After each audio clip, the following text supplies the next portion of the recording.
La lectura del testamento se celebró en el despacho de la Hacienda Altagracia, un cuarto donde el aire olía a madera vieja, cacao fermentado y miedo contenido. Afuera, los cacaotales se extendían como un mar oscuro, y la casa grande, parcialmente quemada desde aquel incendio que todos preferían recordar como accidente, se recortaba en la distancia como un fantasma domesticado. Doña Serafina Rojas, viuda poderosa y dueña de voluntades ajenas, se sentó con una calma impecable, como si la ley ya hubiera escrito su nombre en cada ladrillo. Esperaba una confirmación en la herencia para ella, el linaje extinto, el rumor enterrado. El notario, con dedos manchados de tinta y una voz entrenada para no temblar, comenzó a leer cláusulas, cuentas y disposiciones con una lentitud que parecía deliberada. Marina de Altagracia permanecía al fondo, como correspondía a una sirvienta, con los ojos bajos y el cuerpo inmóvil, pero con la atención afilada de quien ha aprendido a escuchar para sobrevivir. Nadie en esa sala sabía que ella podía leer. Nadie imaginaba que en su pecho, bajo la tela áspera del uniforme, colgaba un medallón que jamás se quitaba. Cuando el notario pronunció la frase que cambió el aire del cuarto, si la heredera aparece con el objeto de familia, todo vuelve a su sangre. Serafina no se movió, pero algo en su mirada se endureció como una puerta cerrándose. Marina sintió el metal del medallón volverse más pesado, como si respondiera a su nombre oculto. Los rumores que circulaban en el puerto, esas historias que se contaban a media voz entre barracones y tabernas, dejaron de ser niebla, se convirtieron en amenaza real. ¿Qué ocurre cuando un secreto no solo puede salvarte, sino condenarte? ¿Qué pasa cuando la sangre que te pertenece es, al mismo tiempo, la cuerda que otros quieren apretar? Don Félix de Moncada llegó a la hacienda como llega un veredicto, sin pedir permiso y sin dejar lugar para la emoción, enviado por la corona para limpiar títulos fraudulentos y resolver disputas de herencia con rapidez quirúrgica. Llevaba consigo el peso de decretos sellados y la frialdad de quien solo cree en el papel. Para él, la verdad era una suma exacta de firmas y registros, no el murmullo de los trabajadores ni las lágrimas que se escondían en las capillas. Miró la casa quemada con indiferencia metódica, escuchó a Serafina con una cortesía seca, y recorrió el despacho como si ya conociera el final del caso. Han declarar extinta la línea, adjudicar la tierra a quien garantizara estabilidad, marcharse. Pero el destino, cuando quiere abrir una herida, lo hace con detalles mínimos. Don Félix notó el medallón apenas cuando Marina inclinó la cabeza al recoger un documento caído. Un destello de metal, una forma heráldica imposible de pertenecer a una sirvienta. La sospecha se instaló en él como una astilla. Serafina sonrió con demasiada seguridad. El capitán Orellana, presente como fuerza protectora, miró a Marina con una atención que no era deseo, sino cálculo. Marina, consciente de esa mirada, apretó la mandíbula y se obligó a desaparecer. Había aprendido que reclamar es morir, pero don Félix, acostumbrado a desmontar mentiras ajenas, empezó a ver grietas en la historia oficial, castigos demasiado severos, testigos que se fueron, y un silencio que olía a incendio renovado. Entre él y Marina nació un choque inevitable. Él la creyó oportunista, ella lo creyó comprador de justicia, y aún así, a cada paso, la necesidad de sobrevivir los empujó a la misma dirección, como si la hacienda entera conspirara para juntarlos. ¿Cómo odiar a quien te protege del verdugo? ¿Cómo mantenerse frío cuando la verdad tiene ojos y miedo humano? En Altagracia, el amor no iba a nacer de la paz, sino de la amenaza. Los días siguientes a la lectura del testamento se deslizaron sobre la hacienda Altagracia con una lentitud inquietante, como si la tierra misma midiera cada paso antes de ceder. Doña Serafina reforzó la vigilancia con una cortesía que no engañaba a nadie en sonrisas tensas, órdenes suaves y castigos ejemplares ejecutados lejos de los ojos del despacho. Marina sintió el cerco cerrarse a su alrededor con la precisión de quien ha visto esa coreografía antes. Sabía reconocer el momento exacto en que el poder deja de tolerar el rumor y empieza a borrar pruebas. Don Félix, por su parte, inició una revisión meticulosa de archivos, rutas de cacao y registros parroquiales, no por curiosidad romántica, sino porque el patrón de silencios no coincidía con la estabilidad que Serafina prometía. Cada documento limpio tenía un reflejo sucio en los barracones. Cada cifra exacta encontraba una ausencia demasiado conveniente. Marina lo observaba desde la distancia, guiándolo sin exponerse. Una indicación sobre un camino secundario. Una advertencia a media voz sobre un capataz leal a Orellana. Una mirada que se detenía un segundo de más cuando el nombre de la familia Altagracia aparecía en un margen. Don Félix interpretó esos gestos como provocación y astucia. Marina lo sostuvo como una forma mínima de supervivencia. La tensión entre ambos creció no como atracción abierta, sino como fricción constante. Él la interrogaba con preguntas secas. Ella respondía con verdades incompletas que no eran mentiras. En esa danza áspera, Don Félix empezó a comprender que la sirvienta no buscaba ventaja, sino tiempo. Y el tiempo, en una hacienda gobernada por el miedo, era un lujo que solo se compra con riesgo. ¿Cuántas vidas se habían perdido para sostener esa calma forzada? ¿Cuántas veces la ley había llegado tarde por creer demasiado pronto en el sello correcto? El punto de quiebre se produjo una noche sin luna, cuando el capitán Orellana decidió acelerar el cierre del caso a su manera. Marina fue interceptada en el camino a la capilla con la excusa de una inspección rutinaria. La rutina, en Altagracia, siempre había sido la antesala de la desaparición. Don Félix llegó a tiempo no por heroísmo, sino por sospecha. Había seguido el rastro de pagos irregulares y sabía que Orellana cobraba por borrar personas del mapa. La confrontación fue breve y peligrosa, sostenida por frases cortas y miradas que prometían consecuencias. Orellana retrocedió, pero el mensaje quedó claro. Esa misma noche, acorralada por la evidencia de que ya no podía esconderse sin morir, Marina llevó a Don Félix a la capilla y, con manos firmes, sacó el medallón de debajo de la ropa. No lo ofreció como súplica, sino como verdad. El escudo coincidía con el del testamento. El desgaste del metal contaba una historia de huidas y cuidados. Don Félix exigió pruebas adicionales con la dureza de quien teme creer. Marina lo condujo al compartimento oculto que solo el medallón abría. Allí, entre cera vieja y papel amarillento, yacían las cartas de su madre en la orden de sacar a la niña del incendio, la entrega a una familia humilde, la acusación directa contra Serafina por provocar el fuego. El silencio que siguió no fue alivio, sino gravedad. Don Félix comprendió que su misión había mutado. Ya no se trataba de cerrar un expediente, sino de impedir que un crimen continuara. Marina entendió que el nombre que había evitado pronunciar era ahora un faro y una diana. Entre ellos no hubo promesas ni consuelo fácil. Hubo una alianza nacida de la urgencia y una cercanía que dolía porque exigía elección. ¿Cómo proteger a quien nunca aprendió a reclamar? ¿Cómo amar cuando la verdad convierte el deseo en peligro inmediato? La reacción de doña Serafina no se hizo esperar, aunque adoptó la forma que mejor conocía a Han, la de la virtud ofendida y la autoridad herida. Convocó a testigos complacientes. Habló de ingratitud y de sirvientas ambiciosas, y sembró la hacienda de un rumor cuidadosamente dirigido. Marina pretendía suplantar un linaje por codicia, y Don Félix había sido engañado por una fábula conveniente. La acusación fue pronunciada en voz alta, para que viajara más rápido que cualquier documento. El capitán Orellana, siempre atento a los atajos, recibió la orden de custodiar a Marina hasta que el notario pudiera verificar la autenticidad del medallón. Custodia en Altagracia significaba encierro sin preguntas. Don Félix intervino con la frialdad de su cargo y la urgencia de su conciencia, imponiendo un traslado al puerto bajo pretexto de una ceremonia oficial, un baile para celebrar la resolución del caso y sellar la adjudicación de las tierras. La trampa estaba servida con música y luces. Marina comprendió que la querían exhibir o desaparecer según conviniera. Don Félix comprendió que la verdad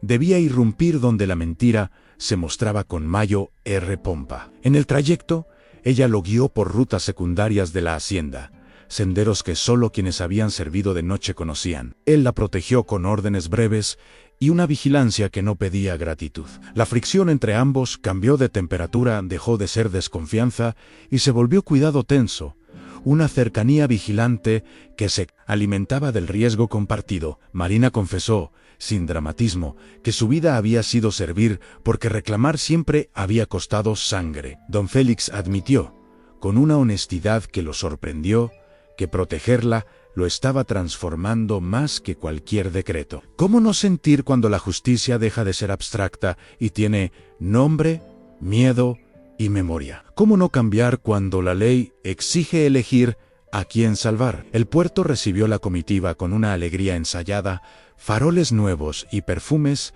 que pretendían domesticar el olor del cacao y del miedo. El baile comenzó como un espectáculo de estabilidad, brindis, sonrisas, promesas de prosperidad. Doña Serafina ocupó el centro con una seguridad que buscaba contagiar certeza. Orellana vigiló los accesos con hombres pagados para el silencio. Marina avanzó entre la música con el cuerpo firme y el medallón oculto, consciente de que cada paso la acercaba tanto a su nombre como al peligro. Don Félix aguardó el instante exacto, ese punto en que la atención colectiva se convierte en tribunal involuntario. Interrumpió la ceremonia con la autoridad de su encargo y la calma de quien ha decidido no retroceder. Presentó el testamento, el medallón, las cartas y los registros comparados ante el notario y testigos. Pidió lectura, en voz alta, verificación de sellos, cotejo de escritura.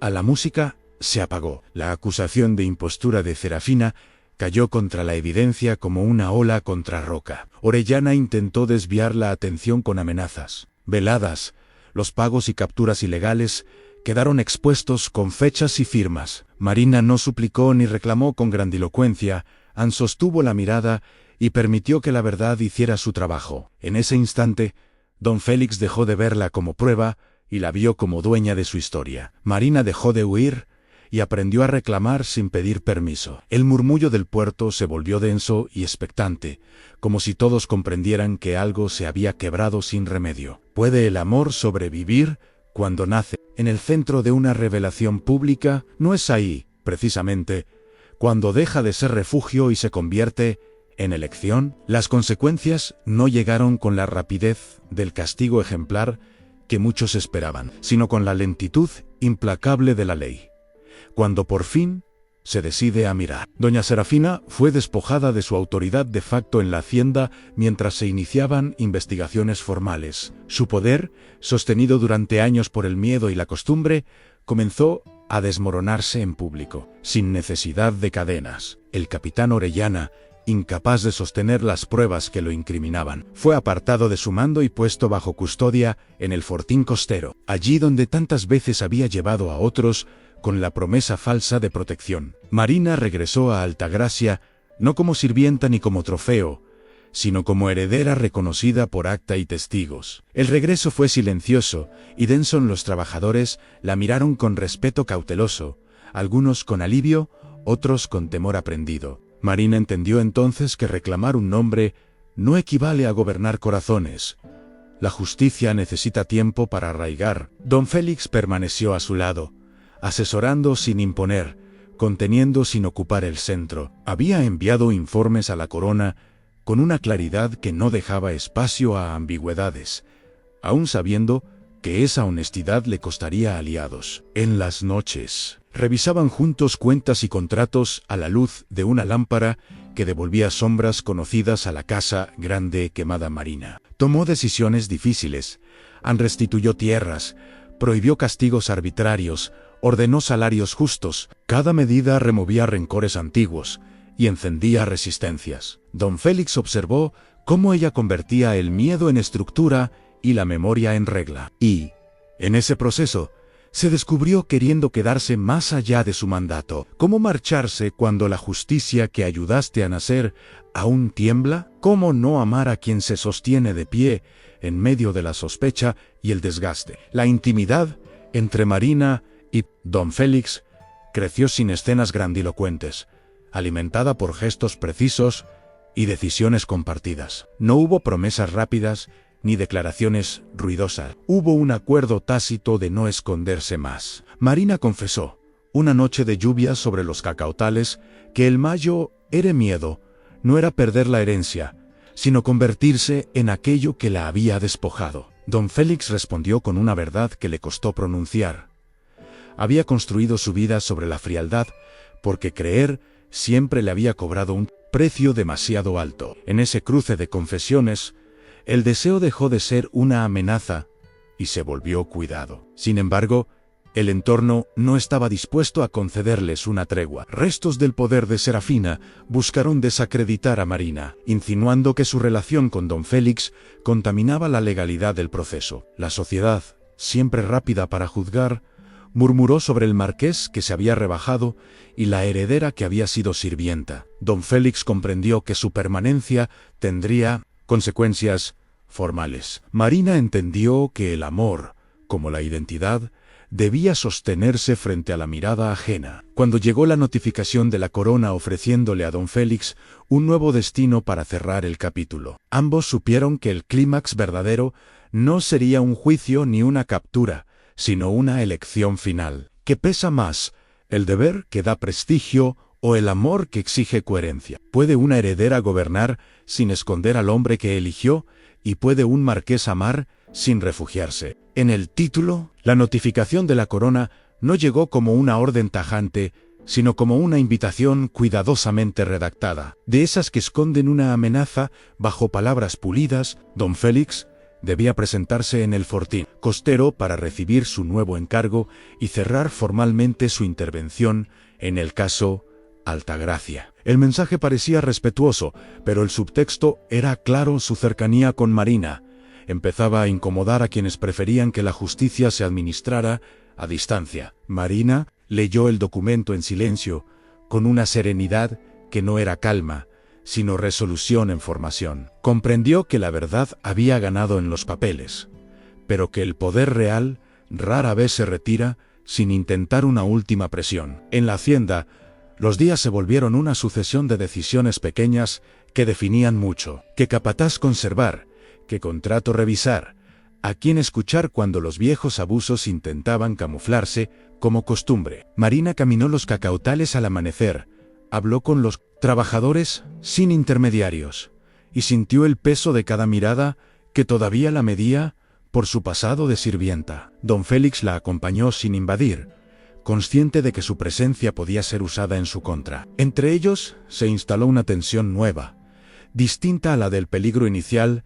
Ya no se trataba de sobrevivir, sino de elegir qué sacrificar. Marina sabía que su legitimidad sería cuestionada si él permanecía. Don Félix sabía que marcharse la dejaría sola frente a un poder que aún respiraba. Esa noche, en la casa grande, el viento recorrió los corredores quemados como un recuerdo insistente. Marina habló de su madre, de la nodriza que la salvó, de la infancia aprendiendo a servir para no morir. Don Félix escuchó sin corregir, sin ofrecer soluciones. Entendió que amar a Marina no significaba protegerla del conflicto, sino respetar su derecho a enfrentarlo. ¿Puede el amor sostenerse cuando exige renuncias que nadie aplaude? ¿Puede un hombre acostumbrado a mandar aprender a quedarse sin imponer su sombra? El fortín costero se convirtió en el escenario de la última maniobra de quienes no aceptaban la pérdida del control. Bajo el pretexto de revisar formalidades, antiguos aliados de Serafina intentaron reabrir dudas sobre la autenticidad de las cartas, insinuando manipulación y oportunismo. El nombre de Marina fue pronunciado con una cortesía venenosa, recordando su origen humilde, como si fuera una mancha imborrable. Don Félix, presente, pero deliberadamente apartado del centro, comprendió que esa reunión no buscaba justicia, sino forzar una decisión pública. O se desmarcaba de la heredera, o su carrera quedaría marcada para siempre. Marina llegó al fortín sin escolta ostentosa, vestida con sobriedad, llevando consigo los documentos originales y una determinación que no necesitaba permiso. Habló cuando fue necesario y guardó silencio cuando la interrupción buscaba desarmarla. No defendió su linaje con orgullo vacío, sino con coherencia. Mostró cómo había reformado la hacienda, cómo los abusos habían cesado, como la herencia no había sido usada para vengarse, sino para corregir. cuando uno de los presentes insinuó que su relación con don Félix nublaba el proceso. Marina respondió con una frase breve y firme. La verdad no se contamina por el amor, se revela cuando deja de temerlo. El silencio que siguió fue más elocuente que cualquier acta. Don Félix, entonces, hizo su elección, sin discursos rechazó el nuevo encargo, dejó constancia escrita de su decisión y asumió las consecuencias. No habló de amor ni de sacrificio, habló de coherencia. Marina sintió que algo se acomodaba por dentro, no como victoria, sino como descanso. El clímax no fue un aplauso ni un castigo, sino una ruptura definitiva con la lógica que había sostenido el abuso durante años. ¿Qué ocurre cuando dos personas eligen no esconderse, aún sabiendo que el precio será alto? ¿No es ahí donde la identidad y el amor dejan de ser promesa y se convierten en destino? La decisión de don Félix de Monqueida no produjo un estruendo inmediato, pero cambió el curso de muchas vidas, con la misma eficacia que un decreto real. Al rechazar el encargo de la corona, dejó atrás la protección de un cargo que le había dado prestigio, distancia y una identidad segura. Eligió quedarse en Altagracia no como juez ni como emisario, sino como hombre que acepta las consecuencias de amar sin condiciones. Marina comprendió el alcance de ese gesto, no en palabras, sino en la forma en que él se mantuvo a su lado cuando el murmullo social se volvió más denso y las miradas más exigentes. La hacienda empezó a transformarse lentamente, no por milagros, sino por decisiones sostenidas. Los trabajadores recuperaron voz. Los castigos arbitrarios desaparecieron, y la capilla, antes refugio del miedo, se convirtió en espacio de memoria y reparación. Marina gobernó sin ocultar su pasado. Lo integró como parte de su autoridad, demostrando que la dignidad no nace del linaje, sino de la coherencia. En las noches, cuando el cansancio reclamaba silencio, caminaba con don Félix por los corredores de la casa grande reconstruida, y comprendía que el amor no la había salvado del peligro, pero le había dado un lugar donde descansar sin fingir. Don Félix, por su parte, aprendió a vivir sin la armadura del deber absoluto. Descubrió que la justicia, cuando se encarna en una persona concreta, exige algo más que exactitud, exige presencia. ¿Cuántas verdades había pasado por alto en nombre de la eficacia? ¿Cuántas veces había confundido distancia con integridad? En Marina encontró no una causa que defender, sino una vida que elegir cada día. Y en esa elección reiterada, silenciosa y firme, ambos entendieron que el amor verdadero no borra las cicatrices, pero les da sentido. El desenlace no fue un retiro idílico ni una promesa de paz eterna. Fue una vida compartida en medio de la realidad que habían decidido no esquivar. Marina conservó su medallón, ya no como secreto ni amuleto, sino como recuerdo de una identidad recuperada sin venganza. Don Félix aceptó un rol discreto como aliado y consejero, consciente de que su presencia sería siempre observada, pero también de que ocultarse habría sido otra forma de traición. Juntos enfrentaron la mirada de una sociedad que tardó en aceptar que una heredera podía haber sido sirvienta, y que un marqués podía amar sin pedir permiso. El amor entre ellos no necesitó proclamaciones públicas, se sostuvo en actos pequeños y constantes. En la elección diaria de no retroceder, Marina dejó de temer reclamar su nombre porque ya no estaba sola. Don Félix dejó de huir del afecto porque había aprendido que la vulnerabilidad también es una forma de honor. Así, la historia cerró su círculo. Anne, la heredera perdida, no solo recuperó tierras y apellido, sino el derecho a decidir quién era. El marqués implacable descubrió que la justicia más difícil no es la que se firma, sino la que se vive. Y en ese punto exacto, donde identidad y amor se reconocen sin miedo, la narración encuentra su verdad más profunda. No hay destino más poderoso que el que se elige con el corazón despierto. Si esta historia de identidad oculta, herencia robada y amor elegido te mantuvo atento hasta aquí, es porque algo en ella tocó una verdad más profunda, que el pasado no desaparece cuando se silencia, y que el amor auténtico no nace de la comodidad, sino del valor de reclamar quiénes somos. Historias como la de Marina y don Félix viven en el cruce entre la injusticia y la esperanza, entre el miedo heredado y la decisión consciente de no repetirlo. Si deseas seguir descubriendo romances históricos donde las protagonistas no esperan ser salvadas, sino que aprenden a nombrarse, suscríbete al canal y acompáñanos en cada nuevo relato. Aquí encontrarás dramas intensos, secretos revelados, pasiones contenidas y finales que no prometen perfección, pero sí verdad. Dale me gusta si crees que el amor más poderoso es aquel que respeta la identidad del otro y se construye día a día, incluso cuando el mundo observa con desconfianza. Comparte este video con quienes disfrutan de novelas románticas históricas llenas de tensión emocional, protagonistas fuertes y decisiones que cambian destino. Cada historia que contamos es una invitación a mirar el pasado con ojos críticos y el amor con valentía, a recordar que incluso en épocas de títulos rígidos y jerarquías implacables, hubo mujeres y hombres que eligieron algo distinto. Al compartir, ayudas a que más personas encuentren estos relatos y a que el canal siga creciendo con nuevas historias de pasión, justicia y coraje. Gracias por escuchar, por sentir y por elegir quedarte hasta el final. Nos reencontramos pronto, donde siempre hay un secreto esperando ser contado y un amor dispuesto a desafiarlo todo.